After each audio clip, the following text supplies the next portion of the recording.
আচ্ছা, এটা এই কবর দুটো কার? এটা পাকিস্তানের প্রধানমন্ত্রী মোহাম্মদ আলী সাহেব, তার ওয়াইফ।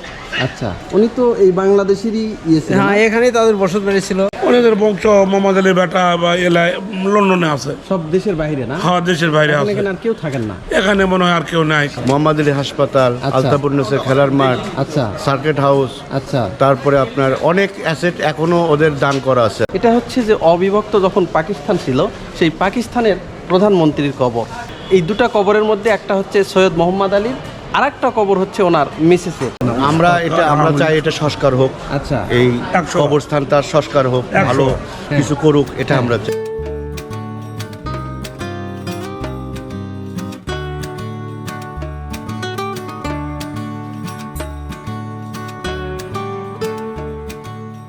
চাচা, এই মোহাম্মদ আলীর কবরটা কোথায়?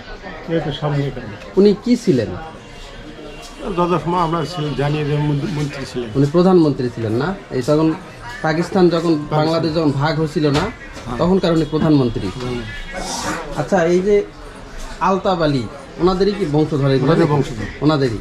উনি কি ছিলেন নাকি, জমিদার ছিলেন নাকি? আমরা জানি নবাব ছিল। নবাব ছিল না? এই তাহলে জায়গা জমি তো ওনাদেরই। সব এই মার্কেটও ওদের ছিল। এই পাশেই নাকি নবাব প্যালেস আছে? এটাও ভাঙিয়ে দিছে ওনাদেরই না?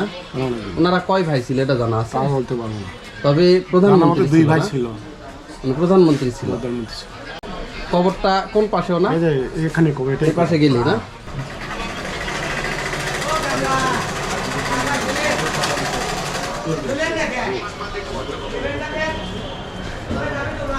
ভিউয়ার্স, আমি এখন দাঁড়িয়ে রয়েছি বগুড়া শহরের আলতাফ আলী মার্কেটের ভিতরে। তো এই যে আমার পেছনে যে কবরটা আপনারা দেখতে পাচ্ছেন, এটা হচ্ছে যে যেন তেন মানুষের কবর না, এটা হচ্ছে যে অবিভক্ত পাকিস্তানের, যখন বাংলাদেশ এবং পাকিস্তান এক ছিল, সেই অবিভক্ত বাংলাদেশের কিন্তু প্রধানমন্ত্রী সৈয়দ মোহাম্মদ আলীর কবর। একটা কবর হচ্ছে ওনার, আর একটা কবর হচ্ছে ওনার ওয়াইফের কবর। তো উনি বাংলাদেশের যে অবিভক্ত যে পাকিস্তান, সেই অবিভক্ত পাকিস্তানের প্রধানমন্ত্রী। এই বগুড়ার নবাব ছিলেন ওনাদের পরিবার। এই নবাব প্যালেসের পাশেই রয়েছে নবাব প্যালেস। সেই নবাব, এখন সেই নবাব প্যালেসে কে থাকে এটা কিন্তু সঠিকভাবে বলা যাচ্ছে না। ওনারই একটা পূর্বপুরুষ হামদে আলী নামে একজন থাকতো এখানে। সেই হামদে আলী দীর্ঘদিন যাবৎ কিন্তু এখানে তাকে আর দেখা যায় না। এখানে যে ওনাদের মোহাম্মদ আলী যে প্যালেস ছিল, সেই প্যালেসে কিন্তু একটা জাদুঘরের মতো ছিল, কারুপল্লী ছিল, সেইগুলো কিন্তু বিক্রি হয়ে গেছে। এই যে আলতাফ আলী যে মার্কেটটা দেখতেছেন, এটাও কিন্তু ওনাদেরই ছিল। এগুলো তারা হাত বদল করেছে, তার মানে বিক্রি করেছে। এটা হচ্ছে সেই অবিভক্ত বাংলাদেশের বা অবিভক্ত পাকিস্তানের, যখন বাংলাদেশ ছিল না তখন পাকিস্তান ছিল, পূর্ব পাকিস্তান। সেই অবিভক্ত পাকিস্তানের প্রধানমন্ত্রী সৈয়দ মোহাম্মদ আলীর কবর, এবং ওই পাশে রয়েছে তার মিসেসের কবর। আচ্ছা, এই কবর দুটো কার? এটা পাকিস্তানের প্রধানমন্ত্রী মোহাম্মদ আলী সাহেব, তার ওয়াইফ। আচ্ছা, উনি তো এই বাংলাদেশেরই ছিলেন। হ্যাঁ, এখানেই তাদের বসত বাড়ি ছিল। মানে অবিভক্ত যখন বাংলাদেশ ছিল সেই সময়ের প্রধানমন্ত্রী। হ্যাঁ, সেই সময় প্রধানমন্ত্রী। আচ্ছা, ওনারা কি ছিল? নবাব ছিল নাকি? নবাব ছিল, ওনার বংশগতভাবে নবাব। আচ্ছা, ওনাদের বগুড়ার 16 আনার মধ্যে আচ্ছা, ওনাদেরই 9 আনা আচ্ছা সম্পত্তি। এই যে এবং নবাব যে প্যালেসটা ছিল, সেটা কি ওনাদেরই ছিল? ওনাদেরই ছিল, ওনাদের পৈতৃক সম্পত্তি। বগুড়া শহরে এখনো নাকি অনেক পার্ক, হসপিটাল, তারপরে অনেক মাঠ তাদের নামে, মানে তাদের পূর্বপুরুষদের নামে, মায়ের নামে, বোনের নামে বলে আছে। আছে তো ওদের। এখন ধরেন মোহাম্মদ আলী হাসপাতাল, আলতাপুরনেসের খেলার মাঠ, আচ্ছা, সার্কিট হাউস, আচ্ছা, তারপরে আপনার অনেক অ্যাসেট এখনো ওদের দান করা আছে আর কি। বড় পার্ক। হ্যাঁ, আর এই মার্কেট টার্কেট হাবি জাবি, যে ওদের যে বৈঠকখানা ছিল, যেটা মোহাম্মদ আলী যেটা ছিল আর কি, কারুপল্লী যেটা ছিল, এটা ওদেরই ছিল।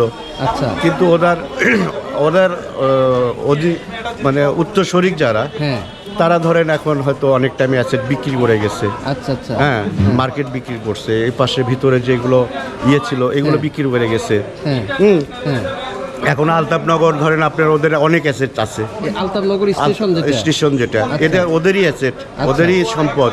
হ্যাঁ, এরকম অনেক জায়গায় এখনো সম্পদ ওদের আছে, এখনো আছে ওদের সম্পদ। কিন্তু দেখা যাচ্ছে শহরের সম্পদগুলো যেগুলো এগুলো ছিল, মার্কেট বিক্রি দেওয়ার পর তার যে কবরস্থানটা, এটাও আপনার ওইভাবে আপনার দেখা যাচ্ছে যে চতুর সাইড দিয়ে আপনার ঢাকা পড়ে গেছে, চতুর সাইড দিয়ে ঢাকা পড়ে গেছে। তো এই অবস্থা এখন মোহাম্মদ আলীর। ওনাদের কি এখন কোনো বংশধর আছে, এটা বাইরে আছে সব, আপনি কানাডা দেশের বাইরে আছে। হামদ আলী সাহেব ছিল। হ্যাঁ, আচ্ছা, এখানে নাকি ওনার কে ছেলে না ভাই কে যেন একজন থাকতো, হামদে আলী না কি জানি নাম। এটা হামদ আলী সাহেব, ওটা কি ভাসতে হতো?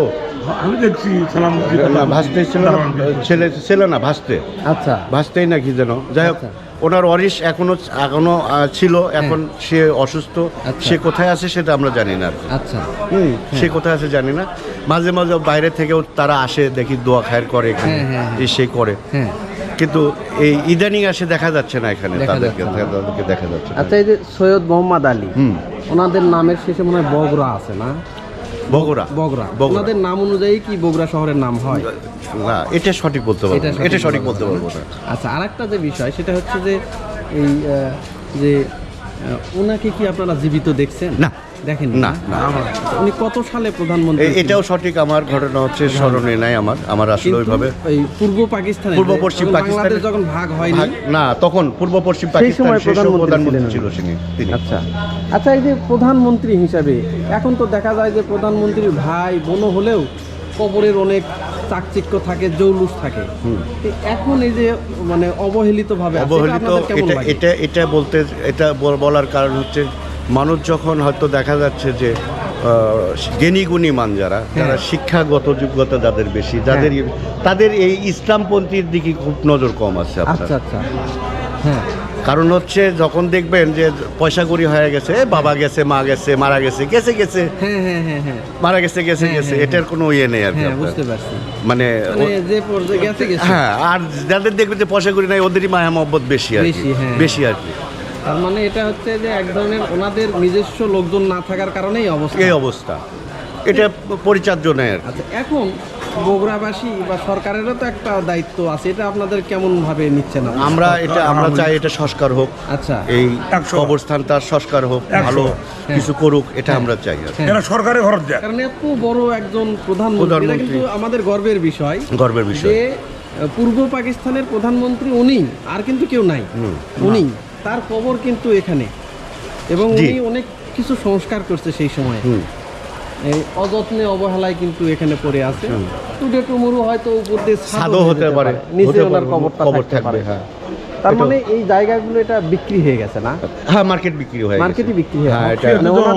ওই সৈয়দ মোহাম্মদ আলীর কাছে ওনাদের যে বংশধরদের ছিল সেটা এখন অন্য কারো কাছে চলে গেছে, শুনলাম যে এই যে ওই পাশে একটা কারুপল্লী ছিল, ওনাদের কারুপল্লী ছিল, বাসভবন যেটা, না কি বৈঠকখানা নাকি, এটা ভাগ হয়েছে কি আপনার, যেটা কারুপল্লী ছিল, কারুপল্লীটা এটা হচ্ছে আপনার রাডার গ্রুপের কাছে এটা বিক্রি হয়। আচ্ছা, করার পরে এটা মার্কেট করে, এটা মার্কেট করে। আর তার পিছনেরটা যেটা ছিল, এটা ফাঁকা জায়গা, যেটা ওদের হচ্ছে আপনার বৈঠকখানা যেটা ছিল, আচ্ছা, নবাব সাহেবের। এই বৈঠকখানা এক সময় যায় দেখা যাচ্ছে, আওয়ামী লীগের সময় দেখা যাচ্ছে যে আওয়ামী লীগের লোকজন কাছে বিক্রি হয় আর কি। এটা গফুর সাহেব, তারপরে আপনার হচ্ছে মমতাজ সাহেব, তারপরে এরকম কিছু কিছু ধনাঢ্য ব্যক্তির কাছে বিক্রি হয় আর কি। বিক্রি হওয়ার পরে এটা তারা তাদের হেফাজতে আছে সেই জিনিসগুলো। এখন নবাব সাহেবের কাছে, নবাব সাহেবের যেগুলো অরিশ আছে, যেগুলো লোকজন আছে, সে কি কোথায় থাকে না থাকে, কার সাথে কথাবার্তা বলছে, এটাও আমরা জানি না, ওইভাবে জানি না। পুরো নামটা কি ছিল কোটার? সৈয়দ মোহাম্মদ আলী। সৈয়দ মোহাম্মদ আলী। একদমই বগুড়া শহরের প্রাণ কেন্দ্রে আলতাবালি মার্কেটের ভিতরে রয়েছে এই কবরটা। এখানে আসলে কিন্তু যে কেউ আপনারা দেখতে পারবেন অযত্ন অবহেলায় পড়ে আছে অবিভক্ত পাকিস্তানের প্রধানমন্ত্রী এবং সেই প্রধানমন্ত্রীর কবর। এখানে আরেকটা বিষয় বলে রাখি যে এখানে অযত্ন এবং অবহেলা পড়ে থাকার মূল যে কারণ, তাদের বংশধররা কিন্তু এখানে আর নাই। একমাত্র বংশধর ছিল হামদে আলী, সেই হামদে আলীও কিন্তু এখন দীর্ঘদিন যাবৎ তিনি নিরুদ্দেশ। এলাকাবাসী বলতেও পারতেছে না যে আসলে তিনি মারা গেছেন কিনা বা তিনি কোথায় আছেন, তিনি বলতে পারতেছেন না। সেই অবিভক্ত যে পাকিস্তান রয়েছে, সেই পাকিস্তানের প্রধানমন্ত্রীর কবর কিন্তু এটা। এনারা ছিলেন বগুড়ার নবাব। সেই নবাব থাকাকালীন সময়ে তাদের নামে কিন্তু অনেক কিছুই হয়েছে এখানে। বগুড়া শহরের যে 250 শয্যা বিশিষ্ট হসপিটাল রয়েছে, সেটা মোহাম্মদ আলী হসপিটাল ইনাদের কিন্তু দান করা জায়গায়।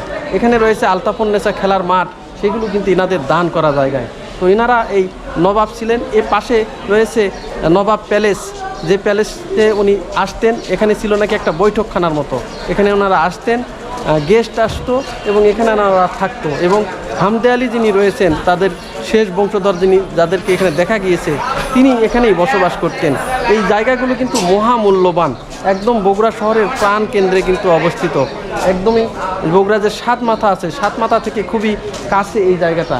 দেখেন এই জায়গাগুলো কিন্তু এখন পুরাটাই মার্কেট, কিন্তু এই আশেপাশে যতগুলো জায়গা দেখবেন এটা কিন্তু একটা প্রাচীর দেওয়া হয়েছে, এটা বিশাল একটা মার্কেট।